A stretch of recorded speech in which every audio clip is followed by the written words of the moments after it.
अलमारी में, देखो वहीं होगी। वो ना मैंने आज धो दी, मुझे लगा कि गंदी हो गई होगी। अरे कैसे गंदी हो गई थी, उसे तो मैंने पहना भी नहीं। हे भगवान, इस लड़की के कपड़े धोने की आदत से परेशान हो गया हूँ मैं। जितना तो घर में राशन नहीं आता उससे कहीं ज्यादा डिटर्जेंट पाउडर का खर्चा है। इसकी शादी करवा दो, शादी। जाए अपने घर में ही करे काम, फिर चाहे घर के कपड़े धोने हो या पूरे गांव के। हाँ ठीक बोल रही हूँ, देखता हूँ मैं कोई लड़का। वो दिन भी आ जाता है जब विभा को देखने लड़के वाले आ जाते हैं। लड़की मुझे अच्छी लगी। होने वाली सास कहती है, बेटी अगर कुछ पूछना है तो पूछ लो। वैसे तो हमारी लड़की बहुत ही शर्मीली है, जो बोल दो वो मान लेती है, इसे क्या पूछना होगा। अरे कैसी बात कर रही हो माँ, मुझे इन लोगों के घर रहना है, सवाल तो कई है। हाँ हाँ बेटा पूछ लो ना, क्या पूछना है। आप लोगों के घर कपड़े कौन धोता है? सास का मुंह बन जाता है। देखो अगर तुम ये कहना चाहती हो कि तुम्हें कपड़े धोने नहीं आते तो सुन लो, कपड़े मैं ही धोती हूँ, लेकिन तुम्हारे आ जाने के बाद मैं रुमाल तक नहीं धोऊंगी। अरे चुप रहना भाग्यवान, बहू बेचारी घर आई नहीं, उसे डराना शुरू कर दिया। वो क्या है ना बिटिया, अभी तक तो ये कल्लू की माँ ही धोती थी, लेकिन अब तुम्हारे पापा तो दहेज में वॉशिंग मशीन देंगे ही। तभी विभा की माँ बोल पड़ती है, सवाल भी पूछा तो क्या। वैसे भाई साहब, मशीन की तो फिर भी कपड़े धोने की कैपेसिटी होती है। मतलब जो बिटिया दे रहे हैं ना विभा, इसे कपड़े धोने का बहुत शौक है। ये आप लोगों के क्या, आस पड़ोस गांव मोहल्ले सबके कपड़े धो दे और उफ तक ना करे। बाहर देखा नहीं आपने कितने कपड़े सूख रहे हैं, सब हमारी बिटिया ने ही तो धोए हैं। बस भी करो ना माँ, शर्म आ रही इतनी तारीफ सुनकर।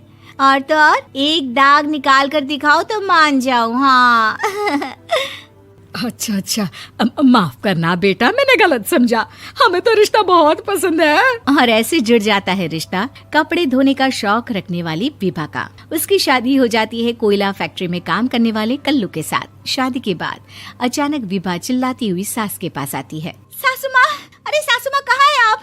ये तो धोखा है, धोखा दिया आप लोगों ने मुझे। इसे ससुर के चक्कर के बारे में पता चल गया। अरे तो उसमें तुझे क्यों धोखा मिला है? अरे नल में पानी नहीं आता, कपड़े कैसे कब धुलेंगे? अच्छा तू पानी नहीं आ रहा उसकी बात कर रही है। तो आपने क्या सोचा? कुछ नहीं। अच्छा तेरी माँ ने कहा था कि कपड़े धोने का शौक है तुझे, याद आया मुझे। शौक शौक बोलकर कपड़े धोने वाले मेरे जुनून को कम ना आके सासू माँ, कपड़ा धोना मेरा गुरूर है। तभी पति भी वहाँ आ जाता है। अभी अभी मैंने इसे सनी देओल की फिल्म दिखाई है, उसी के डायलॉग मार रही है माँ। अच्छा सुन, साफ साफ बता रही हूँ, पानी सुबह 4 से 6 और शाम को 10 से 12 आता है, समझी? विभा टाइमिंग सुनकर हैरान हो जाती है। ये क्या भूतों का मोहल्ला है? सुबह 4 बजे उठकर कौन कपड़े धोता है? 4 बजे टंकी में पानी जाता है, फिर सारा दिन धोना ना, किसने मना किया? अरे कैसी बात कर रही हैं? 200 लीटर की टंकी में कितने कपड़े धो लूंगी मैं, सुबह ही उठ जाऊंगी मैं। अब क्या था, विभा सुबह 4 से लेकर रात के 12 बजे तक कपड़े ही धोती रहती। एक रोज सास पड़ोस से निकलकर कहीं जा रही होती है कि साथ वाली कहती है, हाँ कल्लू की माँ, जरा ये बताओ कि 2 साड़ी है, 2 ब्लाउज और एक पेटीकोट और एक नाड़े वाला लंबा कच्छा। हाँ तो? अरे तो क्या, कितना लोगी धुलाई ये बताओ। धोबन दिख रहे हैं हम क्या?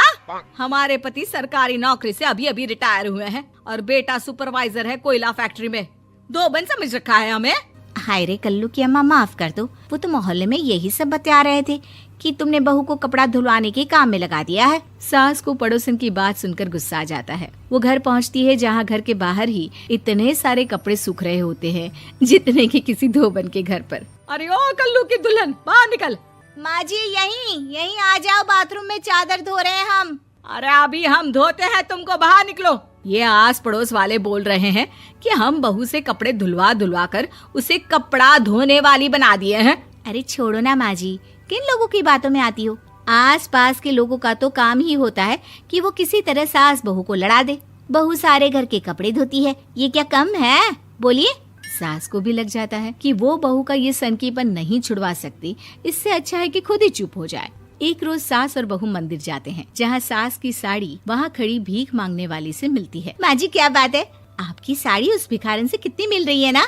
हाँ देखो तो दोनों की साड़ी मिल रही है। क्या बात है कल्लू की अम्मा, तुम खुद को तो अफसर की बीवी बताती हो और ऐसी सिंपल सी प्लेन साड़ी पहनकर घूमती हो। सिंपल और प्लेन नहीं है ये साड़ी। तो क्या सोने के धागे से फूल बने हैं? कुछ भी सासू माँ, कुछ भी। हाँ, बने थे इस साड़ी में सोने के धागे से फूल। मेरे पति लेकर आए थे मद्रास से स्पेशली मेरे लिए 10,000 की। ताहे भाई साहब इस भिखारन के लिए भी सेम टू सेम साड़ी लेकर आए होंगे 10,000 की। सास उस वक्त कुछ नहीं कहती, लेकिन बहू के साथ घर आती है और अलमारी से एल्बम निकाल कर लाती है। ये साड़ी देख रही है? ये वही साड़ी है जिसे मैंने अभी पहना था। इस साड़ी में ये जो चमकदार फूल दिख रहे हैं ना, ये सोने के धागों से काढ़े गए हैं। लेकिन तू लोकल वॉशिंग मशीन ब्रश से घिस घिस कर सारे फूलों को निकाल कर साड़ी प्लेन कर दी। मुझे माफ कर दीजिए सासू माँ। और तो और, जब मैंने तुझे तेरी गलती के लिए कुछ नहीं कहा, लेकिन तूने तो सबके सामने मेरा मजाक ही बना दिया। क्यों? बहू को समझ में आ जाता है कि अब से उसका कपड़े धोना बंद।